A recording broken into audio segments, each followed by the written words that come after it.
Já estamos de volta com mais um vídeo aqui para o canal Sem Religião.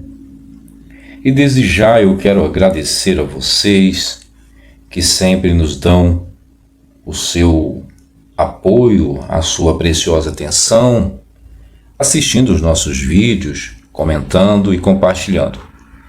E no vídeo de hoje vamos falar sobre esse tão emblemático capítulo 3 de Gênesis, o capítulo da criação. Vamos olhar um pouco esse capítulo. Me deu vontade, a verdade, me deu vontade de olhar um pouco mais detalhado aquilo que está nesse capítulo 3 de Gênesis. E por isso, meus amigos, eu quero ler com vocês esse capítulo, algumas porções, alguns trechos dele, e vamos fazer a nossa interpretação. Vamos dar aqui a nossa interpretação. Eu vou falar aqui o que eu acho, o que eu penso, o que eu vejo.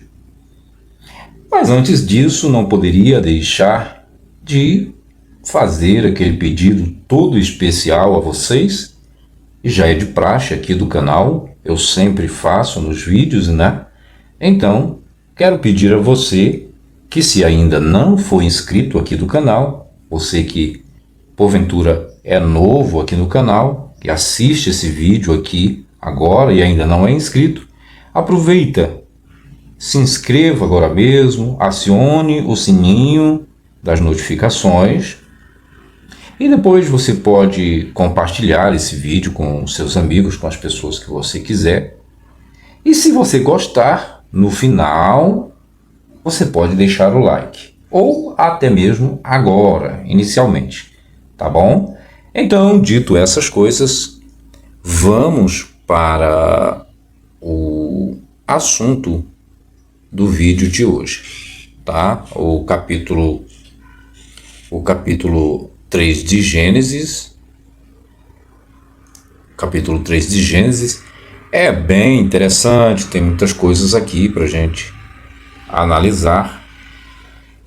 E eu quero, juntamente com vocês, analisar este tão emblemático capítulo 3 de Gênesis, que fala aí sobre a queda do homem e as suas consequências. A queda do homem e as suas consequências. E é isso que a gente vai dar uma olhada aqui.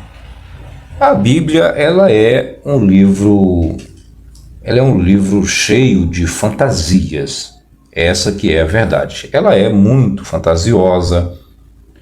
Tem uma linguagem que enfrenta questionamentos, principalmente quando a gente lê a Bíblia com uma mente crítica, uma mente analítica. Quem lê a Bíblia com uma visão passional, carregado de paixão, de devoção, não consegue ver os defeitos. Porque isso até mesmo é comum no dia a dia da gente. Quando a gente está apaixonado por alguém, isso tanto faz ser um homem apaixonado por uma mulher, ou uma mulher apaixonada por um homem, ou um homem apaixonado por outro, e ainda uma mulher apaixonada por outra. Que claro que há essas possibilidades.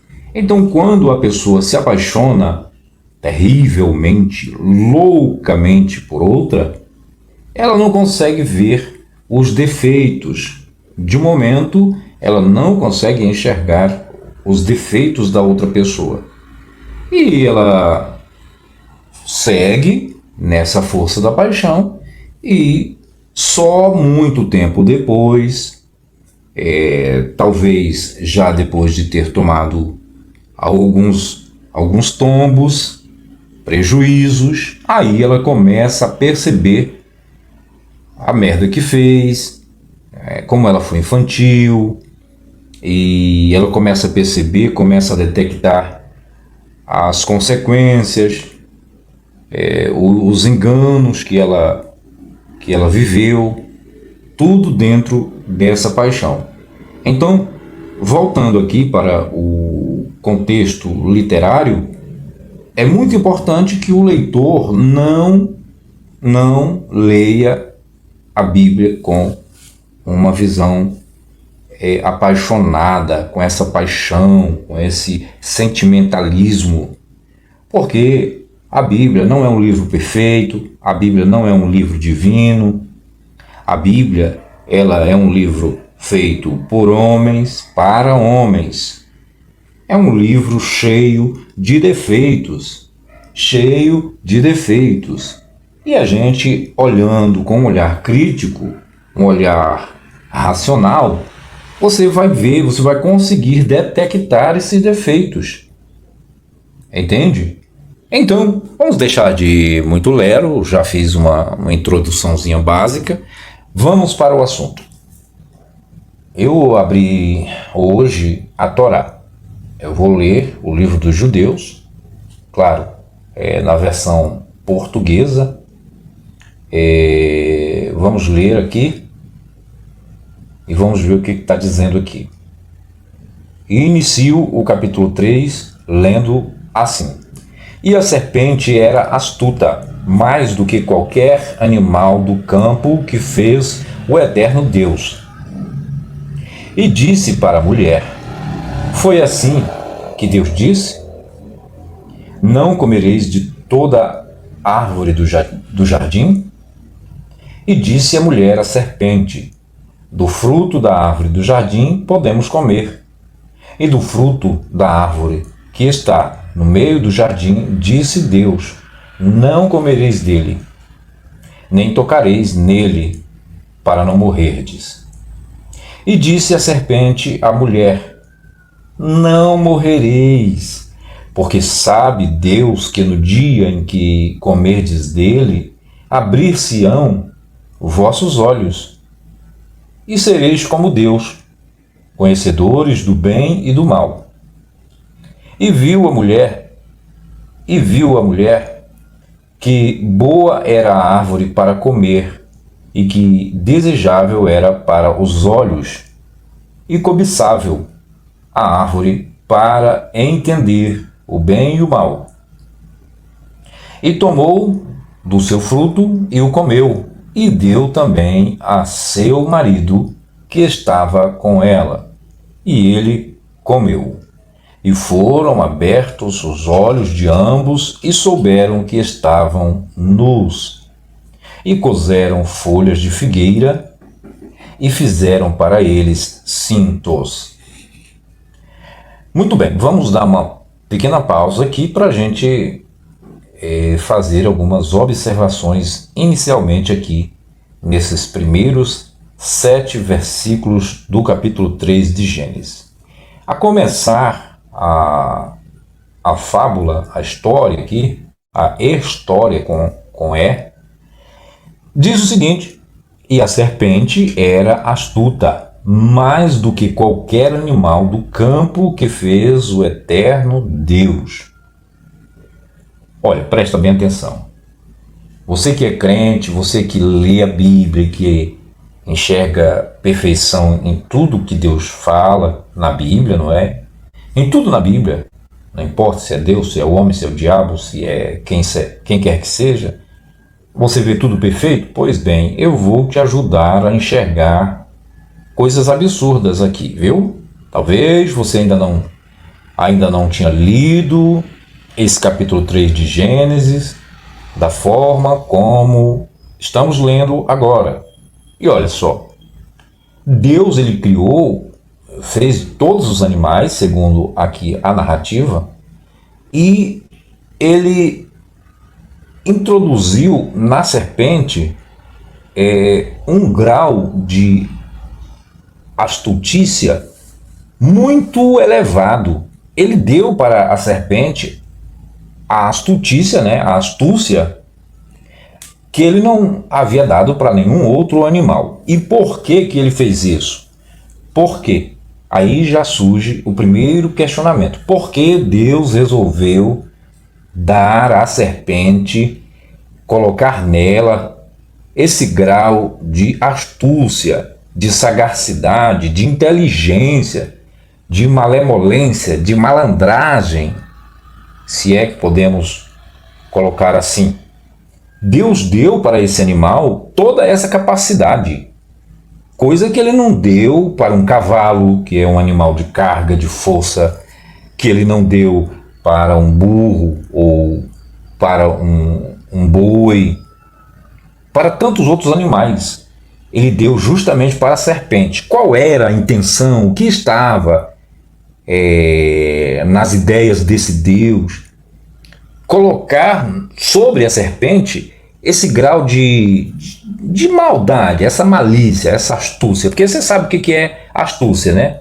A pessoa que é astuta é uma pessoa malandra. Não dá para confiar nela.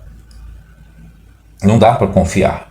O tempo todo ela cria coisas que, né, desequilibra, foge do convencional. É uma pessoa que ela tem um grau de maldade, de malícia, né?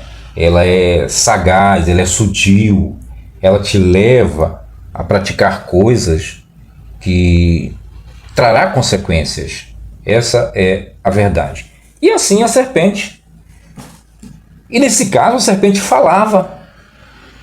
A serpente falava, nenhum outro animal do reino animal falava, mas somente a serpente. E assim, Deus colocou esse grau, essa evolução, esse conhecimento, essa inteligência na serpente, com que propósito? Qual foi o propósito? Foi somente para isso aqui? Para chegar lá na mulher e induzi-la a comer do fruto do qual Deus havia dito que não comesse? E isso aqui não foge do conhecimento divino? Deus não se deu conta disso? De saber que ele estava criando, um projeto ali, um animal que iria causar males à obra da sua criação? E de onde vem essa astúcia? De onde que vem essa astúcia? O que você pode entender? Você é um teólogo? É um crente comum? O que você explica sobre essa astúcia? O que seria essa astúcia no plano perfeito de Deus? Quando a gente olha os primeiros 2 capítulos, tudo que Deus fazia, depois diz, e Deus viu que isso era bom, né? Então Deus criou os animais e viu que era tudo muito bom também, né? Muito embora não esteja escrito assim. E Deus, após criar os animais, viu que era bom. Ele criou a serpente e colocou a astúcia nela, a malícia, a malandragem nela. Com que sentido? E de onde ele tirou isso aí para colocar na serpente? Claro, tirou dele, né? Ele é a fonte de todas as desgraças. Não dá para culpar o outro. Não dá. A responsabilidade é dele. Só que na visão do crente, Deus, ele é inocentado o tempo inteiro. Ele é o grande vilão da história, mas ele sempre é inocentado pelos crentes, que são seus eternos advogados inúteis, né, que advogam a causa desse Deus, inocentam ele pelos seus muitos crimes, porque isso aqui foi um crime. Ele inserir no meio da criação um animal com essa carga de malícia, de maldade, que levou o primeiro casal à sua queda. E, de certa forma, claro, que se a gente for analisar o contexto da conversa da serpente com a mulher, não tem nada demais. O que é absurdo é dizer que um animal fala, um animal conversa perfeitamente, naturalmente com o ser humano. Isso aí, a gente não viu Deus tirar da serpente a fala dela, quando ele amaldiçoou a serpente, quando ele veio para julgar, né? A serpente, julgar o homem, julgar a mulher, sentenciá-los ali pela queda, pela desobediência, a gente não vê a Deus amaldiçoando a serpente, tirando dela esse poder de fala.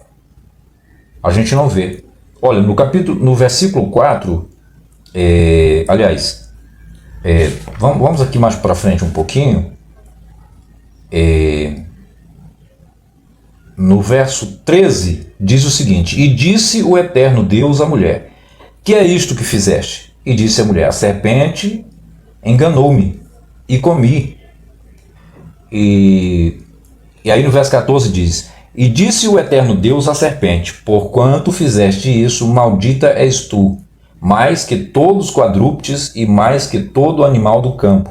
Sobre o teu ventre andarás, ou seja, rastejarás, e pó comerás todos os dias da tua vida.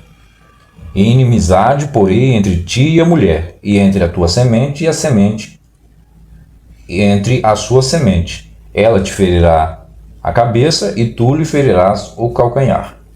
Então, nesse julgamento que ele fez para com a serpente, ele não tirou a fala dela, mas aí a gente não vê a serpente falando, né? Cobra nenhuma falando, né? Você não vê isso aí. Isso era para existir ainda hoje, não é? Não há a menor possibilidade de uma cobra falar. A cobra até mesmo é cega, né? Ela enxerga, ela se movimenta através de um sensor, né? Então, como pode? Pois bem, isso mostra como essa história não tem pé nem cabeça, não tem a menor lógica, não tem o menor sentido, não tem uma coisa que a gente possa aprender de bom nisso. E aqui, no final de tudo, a culpa é do homem. Quem assume a culpa é o ser humano. É a mulher que assume a culpa, é a mulher que é culpada, é o homem que é culpado. Deus que criou todas as coisas, que sabia de tudo, pela sua presciência, pelo seu atributo de onisciência, ele sabia de tudo e ele fez tudo com esse determinado propósito para causar, né, esse desequilíbrio aqui no ecossistema, na obra da criação, e ele, por fim, sai ileso e amaldiçoa a mulher, amaldiçoa a serpente, amaldiçoa o homem, amaldiçoa a terra. Ele já, quando criou tudo, ele tinha essa previsão de fazer tudo para ficar tudo uma bagunça, para ser tudo a bagunça que é o mundo. Mas o crente, o que é interessante é que o crente, ele assume essa culpa, ele joga na costa do homem, ele assume essa culpa e ele assume essa culpa e inocenta esse Deus vilão, esse Deus miserável, canalha, um Deus medíocre, sem vergonha, esse Deus, mas que todavia para o crente é um Deus de amor, um Deus maravilhoso. Imagine você colocando coisas perigosas, no alcance de crianças inocentes. E aí depois que essas crianças se acidentam, que elas venham ingerir talvez algum produto com antídotos perigosos, venham se queimar, enfim, venha sofrer qualquer acidente, qualquer dano. De quem é a culpa? É das crianças ou é dos adultos, dos responsáveis que cuidam dessas crianças, sejam elas os pais ou mesmo tutores, como por exemplo babás, etc. De quem é a culpa? De quem que é a culpa? A culpa é das crianças? É claro que não, né? Claro que não. Mas na mente do crente, que é uma mente tapada, bloqueada, pela fé, né? A mente do crente é congelada, é danificada, ela é uma mente doentio, entendeu? Doentia a mente do crente ao ponto dele achar que o homem que foi culpado e não o Deus que fez o homem, segundo a lenda da Bíblia, segundo o texto da Bíblia. E a gente vê que o homem era inocente, que o homem até parece não ter conhecimento, porque a serpente disse para ela, para a mulher, do fruto da árvore do jardim que você comer, Deus sabe que no dia que você comer, seus olhos se abrirão, né? Os seus olhos se abrirão e vocês serão iguais a Deus. E de fato isso aconteceu. Na conversa, mais tarde, Deus disse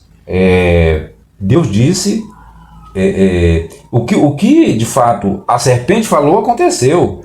No verso 7, e foram abertos os olhos de ambos e souberam que estavam nus, né? E aí quando Deus mais na frente viu a merda que ele fez, olha só o que ele disse aqui, ó. Vamos ver aqui.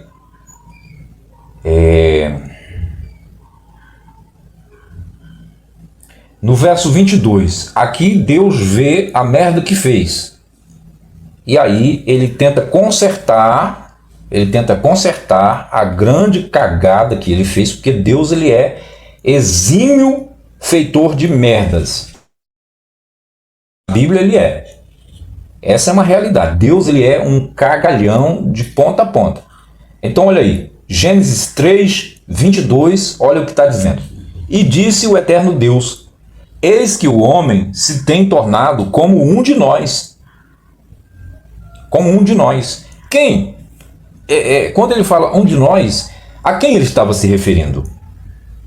Não diz lá o profeta Isaías que Deus é um só, que Deus habita só, que tudo ele fez só. E como é que ele está citando aqui outros elementos?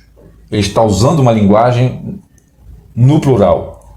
Eis que o homem se tem tornado como um de nós, para saber o bem e o mal, ou seja, conhecedor do bem e do mal. E agora, quiçá ele estenda a sua mão e tome também da árvore da vida, e coma, e viva para sempre. Então veja, Deus, o que dá para ver aqui claramente, não tem outro argumento aqui, tá? A história aqui está simples. O que Deus mostra para nós aqui nesse texto, claro, o que o texto mostra para nós é que Deus criou o homem ignorante. O homem era falto de conhecimento. Por isso que a serpente chegou para ela e disse, olha, vocês não têm conhecimento. Mas se você comer daquela árvore lá, você vai ser igual a Deus. Você vai ter conhecimento, vai ser igual a Deus. Né? E diz aqui, no caso, o personagem Deus, né? O personagem Deus, assumindo a merda que fez, diz, e disse o eterno Deus, Gênesis 3, 22, eis que o homem se tem tornado como um de nós, sabedor, conhecedor do bem e do mal. E agora, quiçá, né, por acaso, porventura, ele estenda a sua mão e tome também da árvore da vida e coma e viva para sempre. Então o que Deus fez? Deus não queria que o homem vivesse para sempre. Deus não queria que o homem vivesse para sempre. Então essa ideia de vida abundante, de vida após a morte, isso aí é tudo invenção teológica. Tudo invenção teológica. O crente é um ser humano comum como qualquer outro ser humano na face da terra. Não tem nada de mais, nada de extraordinário.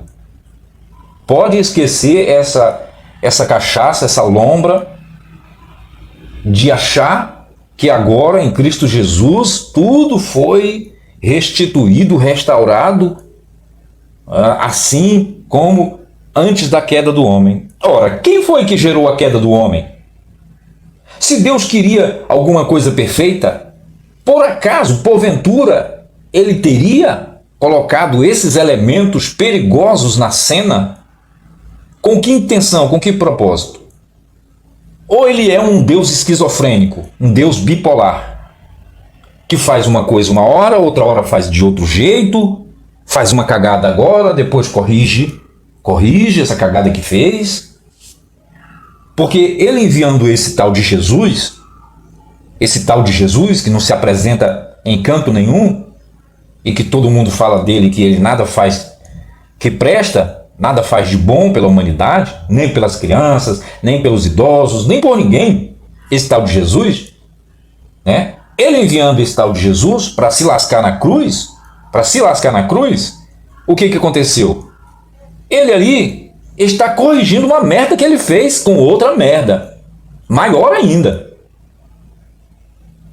Exatamente, Deus enviando Jesus, ele fez isso para corrigir a merda que ele fez na obra da criação, a casinha que ele fez, né? A casinha que ele fez com o primeiro casal. E aí, o que acontece? Se tornou uma merda maior ainda, porque redundou numa morte, uma morte trágica, um crime, foi um crime. E aí, como se não bastasse, uma consequência leva a outra, tem várias pessoas que sofreram maldições por fazer parte desse plano de a limpação de merda, de passação de pano para as merdas que Deus fez. No caso, o plano da redenção é uma passação de pano na merda que Deus fez, né? Você entendeu? O plano da redenção em Cristo Jesus é uma passação de pano na merda que Deus fez lá com o primeiro casal. Aí Deus amaldiçoa ao Judas, que traiu Jesus, amaldiçoa aqueles que o levaram para o julgamento, aqueles que o castigaram, que o chicotearam, que cuspiram na cara dele, etc, etc. Sabe? Uma sequência de catástrofes na história da criação e na história da redenção. É uma coisa nojenta que só cabe na mente de gente dementes, como pessoas que se fazem crentes. Pessoas que se fazem crentes se tornam dementes e aceitam toda essa papagaiada, essa balbúrdia que a gente vê na história bíblica, que história real não tem nada. Somente os crentes é que aceitam tudo isso. Então, voltando aqui à história de Gênesis 3, quando esse Deus indivíduo, esse Deus ordinário, ele fez o primeiro casal, ele os fez sem nenhum conhecimento. Eram ignorantes, eram leigos, que nem criança. Que nem criancinhas, bebês, recém-nascidos. É o que dá pra gente entender. Porque, na verdade, amigo, vou te falar sinceramente, sem muita enrolação, Deus aqui é o homem. Deus é o homem. A mente do homem é Deus. E todo o conteúdo da Bíblia é conteúdo da mente humana. Então Deus é o homem. Deus é o homem. Agora, esse Deus não salva ninguém. Ele só serve para escravizar tudo que ele escreveu aqui na Bíblia, né? Ou que outros homens escreveram amando desse pseudo-Deus, só serve para escravizar, para retardar as pessoas, para prender as pessoas, acorrentar e ainda, como se não bastasse, dar muito lucro àqueles que estão acima do gado. Os pastores, que o povo é gado, o povo é rebanho. Os pastores, os líderes é que são os bambambãs, né? Então, a serpente abriu o entendimento desse casal. E aí Deus, vendo que ele fez uma cagada, e que essa cagada ela ia ser uma coisa muito séria, que o primeiro casal ia questionar Deus, ia apertar ele, colocar ele contra a parede. Aí disse o seguinte: não, agora vamos fazer o seguinte, o homem se tornou igual a um de nós. Aí já dá para ver que tem muitos deuses, né? É um panteão aqui, já mostra aqui que é um panteão, que não é só um deus não, tá? E aí ele disse: o homem se tornou igual a um de nós, sabedor do bem e do mal, e agora não é bom deixar ele comer do fruto da árvore da vida. Não, porque se ele comer, ele vai viver para sempre e aí nós estamos lascados. O plano vai ser desmascarado, né? O plano vai ser desmontado e a gente vai ser culpado aí. Então, vamos fazer o seguinte, vou expulsar eles do jardim e vou colocar um anjo para guardar o jardim e eles vão viver uma vida lascada na terra. E foi isso que aconteceu. Depois do verso 22, já no final do capítulo 3 de Gênesis, a gente vai ver que Deus expulsou o homem, expulsou o primeiro casal, aquilo, né, aqueles a quem ele fez com tanto amor, não é? Deus fez o homem com muito amor para ser a sua imagem, a sua semelhança, para ser a coroa da sua criação. E olha o que ele fez, olha a cagada que ele fez. Ele fez toda essa casinha para o homem, ele criou o homem ignorante, ele fez o homem ficar entre os animais, sem companheira, né? Foi uma série de coisas. Quando você lê os primeiros 3 capítulos de Gênesis, assim, pausadamente, né, analisando ponto por ponto, você vai se tornar um ateu. Não dá para você ler os 3 primeiros capítulos de Gênesis, não dá para você ler os primeiros 3 capítulos de Gênesis, da Bíblia Sagrada, e depois você continuar sendo um crente mais fervoroso, mais fiel, mais amante desse Deus que é um criminoso, que é ele é um Deus, um ordinário. É um ordinário, não é? É um psicopata, é bipolar, é esquizofrênico, não é? Ele não está nem aí. Ele não está nem aí para ninguém. E ele é arrogante ao extremo. Ele não assume culpa nenhuma. A verdade é essa. Ele não assume culpa nenhuma. Então, o que acontece? Ele jogou o homem para fora do jardim, sem dar a menor chance de arrependimento e sem dar a menor explicação. Fez uma série de perguntas, um Deus que tem todo o conhecimento, segundo os crentes acham, segundo a Bíblia o descreve, que ele tem todo o conhecimento, mas ele faz uma série de perguntas para o homem. Quem foi que te fez ver que estava nu? Adão, onde estás? Quem te fez ver que estava nu? Né? Essas perguntas que são verdadeiras perguntas idiotas. Não é? Perguntas imbecis. Isso aqui não cabe na cabeça de uma pessoa normal, uma pessoa decente, uma pessoa que tem juízo. Não aceita uma coisa dessa como uma verdade irrefutável, uma verdade irretocável, uma verdade absoluta, uma verdade plena, perfeita.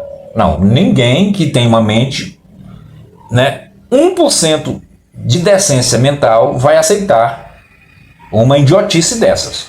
É a mesma coisa de você ser um investigador, você ser um juiz ou mesmo um advogado. Não precisa ser nenhuma dessas autoridades, não. Você sendo a pessoa mais simples, mais analfabeta possível nessa terra.